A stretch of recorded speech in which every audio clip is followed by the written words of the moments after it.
السلام عليكم، معكم ياسر كريم من قناة طيوري. في هذا الفيديو سأقوم بشرح طرق تقديم البيض المسلوق إلى الطيور، فوائده والحجم المناسب. سأقوم بعمل البيض المسلوق بمفرده، البيض مع الجزر، وأيضا البيض مع البقسماط، والبيض مع الجزر والبقسماط مع بعض. كمية البيض على عدد الطيور لديك. مدة سلق البيض بين 15 دقيقة إلى 25 دقيقة. البيض في هذه المدة يكون مسلوق بشكل تام. يمكنك برش البيض يدويا أو في الخلاط نفس الشيء. نبرش الصفار مع البياض، ولا يوجد حاجة لفصل الصفار كما يدعي بعض المربين بأنه يسبب السمنة. حتى لو قدمت البياض بمفرده بكثرة، هو من يسبب السمنة. كثرة البيض يسبب السمنة وليس الصفار أو البياض، فقدم الاثنين مع بعض.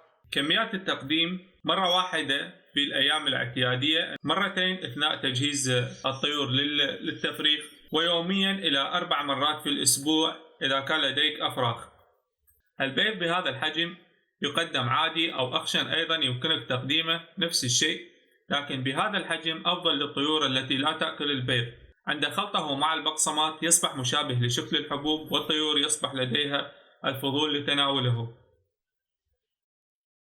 هذا شكل البيض بمفرده، يمكنك تقديمه بهذا الشكل، أو يمكنك إضافة البقسماط.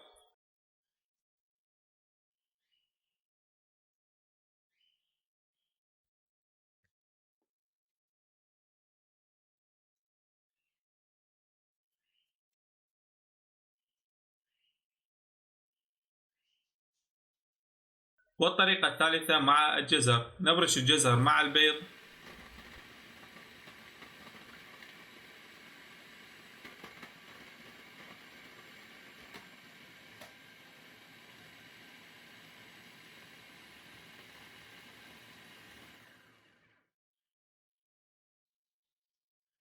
هذا شكل البيض مع الجزر.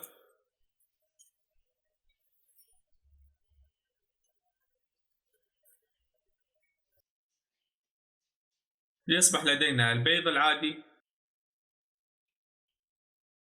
البيض مع الجزر، والبيض مع البقسماط. أنا سوف أقوم بخلط الجميع مع بعض، وأقدم البيض مع الجزر مع البقسماط، وسأقوم بتقديمه للطيور.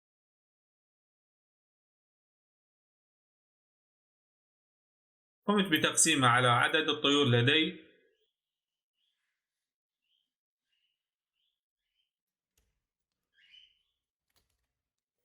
هذه الطيور متعودة على أكل البيض، لذلك عندما وضعت البيض بدأت بتناوله مباشرة. ملاحظة مهمة: لا تقوم بترك البيض لفترة طويلة أمام الطيور حتى لا تصاب الطيور بالتسمم. أما فوائد البيض المسلوق للطيور، يوجد رابط في الديسكريبشن أو صندوق الوصف بصورة على صفحة القناة على الانستغرام تحتوي على فوائد البيض، ولا تنسى متابعتنا على الانستغرام. إلى هنا انتهى الفيديو. إذا كان لديك أي سؤال أو استفسار اكتب لنا في التعليقات. لا تنسى إذا عجبك الفيديو لايك شير وسبسكرايب للقناة.